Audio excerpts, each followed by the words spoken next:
Okay,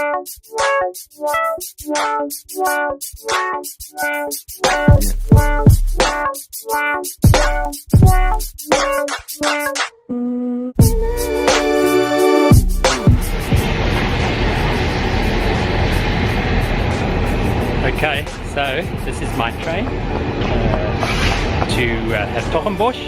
I'm on my way to Belgium with Doris the Brompton.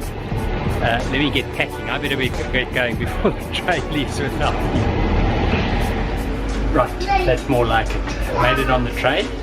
Here is Doris the Brompton, and I'm seated in a little folding down there with my tea bag. That's what I have for the weekend, and yeah, looking forward to a great conference with my friend Kobus Kok and Dr. Johan Bierkes in Leuven. So it's going to be a great time together. Okay, there goes the train. Made it just in time. Let the journey begin.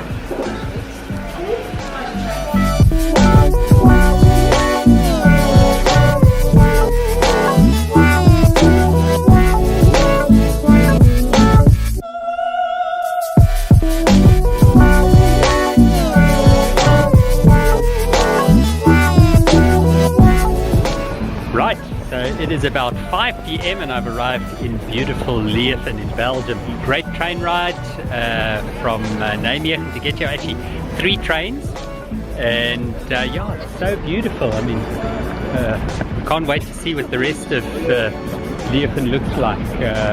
Looks like it's also a bicycle culture. There we go, there's a Brompton. So great to be here. One of the best investments I ever made, by the way, was to get a phone modem at home, because it means that wherever I travel in the world I get to connect to other phone modems for free. I think it cost me like 200 or 300 rand back home on MWeb. And so coming out of the station today, I just looked for a phone hotspot. There are many of them all over the world, and I could go onto Google Maps, get the cycling route to my destination, and it saves it. So the moment I start riding, it gives me instructions of where to go. So time to hop on my Brompton. There it is, and get going to my destination.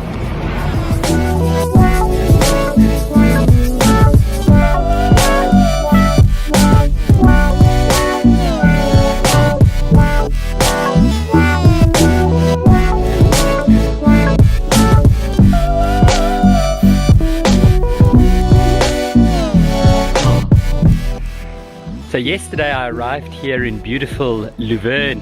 I'm staying at the Evangelical Theological Faculty, I think it's called, ETF, where my friend Kobus Kok is a professor in New Testament studies, and today participating in a conference on leadership. Absolutely wonderful, but it's great to be here in Belgium. And Leuven is such a beautiful, beautiful city. We spent some time walking around the city last night. One of the things that struck me while I was here is just how different the demographics are in the Netherlands to Belgium. And it may just be this area of the country, but I have a sense that there's a lot less diversity here than there is, for example, in Amsterdam. Certainly it's a very cosmopolitan city, but even in Nijmegen, where I have been for the last week. And it reminded me of a little conversation that I had with a friend on Facebook. Terrible place to converse, by the way, but anyway, we had this conversation. He posted a little question to his Facebook friends. He lives in the United Kingdom, and asked them what they thought about the amount of money that the United Kingdom spends in its national budget on foreign aid, and wondered what they could do with that money. And I thought about that for a while and responded to him and said, well, it strikes me that the United Kingdom, and in fact all of Europe in some senses, became prominent and wealthy because of their histories, colonialism and the occupation of territories in Latin America, in Africa, and of course in Asia as well. And the moving of human persons through slavery and the extraction of natural resources. If you think about England, for example, where he is from, it's not a production economy. It doesn't produce anything that gets significantly contributed to the global economy. It's a knowledge economy, a services economy in a sense. And these moves towards the closing down of borders like Brexit, or in the European Union, parts of the European Union excluding refugees that come from other places, could be extremely detrimental historically to those countries that close their borders. I mean, think about it. When history changes in 200 or 300 years and Britain is no longer a global economic power, and it also doesn't have a young population and also doesn't produce anything for the global economy, how will it survive? How will its citizens prosper and find what they need in order to survive? They'll be hugely reliant, of course, on economies like those in Africa, where there are young populations and where there are still natural resources. And so my comment to my friend was to say, perhaps when we think economically, we also have to think socially and historically.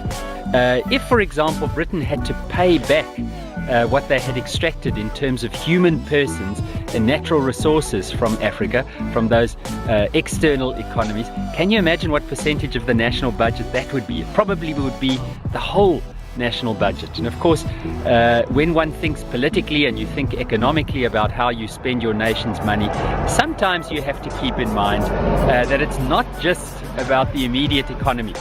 It's about making reparations for the past and also about providing for the future.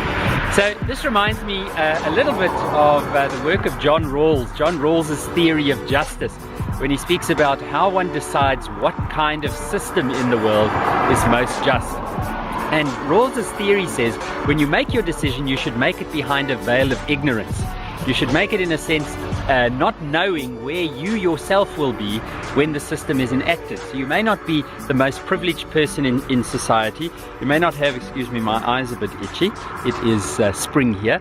You may not be a person who has education or social standing. In fact, you may be one of the lowest citizens in that community or in the world. You may be one of the refugees.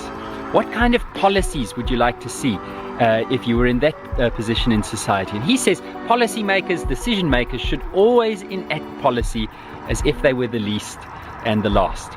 So my question to you is, if you were to look at the social, economic and political systems of the world in terms of John Rawls' theory of justice, how do you think your own nation's budget, or perhaps their policy of working with refugees or receiving foreigners or strangers might change in relation to the way in which it is now? I have a sense that protectionist, closed borders, keeping others out is not the best way to structure our societies in a global economy, but more importantly, in a world where we share our humanity with others. We need systems that are far more open, far more gracious, far more accepting and acknowledging of the fact that we all need one another to survive. So remember, this is not a lecture, just a thought, and you may feel very differently about these issues. Thanks for watching. Please do connect with me in the comments if you feel differently. If you have a different view, please share it there. I'd love to engage with you. You can hook up with me either on YouTube, where this video is posted, on Facebook, Dion Foster, on Twitter, Instagram @DigitalDion, or on my website dionfoster.com. I need to get going, firstly because it is freezing cold, but also the conference will begin in a few minutes and I have to get there. So thanks for watching. Please subscribe, like the video, share it if it's been useful, and we'll catch up again.